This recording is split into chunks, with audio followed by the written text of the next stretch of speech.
اعوذ باللہ من الشیطان الرجیم، بسم اللہ الرحمن الرحیم۔ وَإِذْ قُلْتُمْ يَا مُوسَىٰ لَن نَّصْبِرَ عَلَىٰ طَعَامٍ وَاحِدٍ فَادْعُ لَنَا رَبَّكَ يُخْرِجْ لَنَا مِمَّا تُنبِتُ الْأَرْضُ مِن بَقْلِهَا وَقِثَّائِهَا وَفُومِهَا وَعَدَسِهَا وَبَصَلِهَا قَالَ أَتَسْتَبْدِلُونَ الَّذِي هُوَ أَدْنَىٰ بِالَّذِي هُوَ خَيْرٌ اهبطوا مصرا فإن لكم ما سألتم وضربت عليهم الذلة والمسكنة وباءوا بغضب من الله ذلك بأنهم كانوا يكفرون بآيات الله ويقتلون النبيين بغير الحق ذلك بما عصوا وكانوا يعتدون۔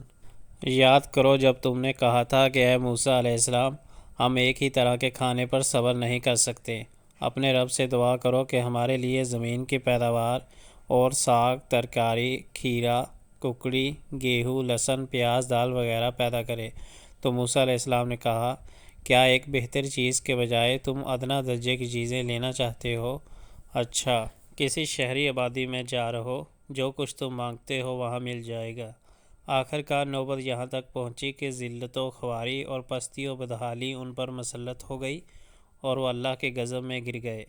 یہ نتیجہ تھا کہ اس کا کہ وہ اللہ کی آیات سے کفر کرنے لگے اور پیغمبروں کو ناحق قتل کرنے لگے۔ یہ نتیجہ تھا ان کی نافرمانیوں کا اور اس بات کا کہ وہ حدود شرع سے نکل جاتے تھے۔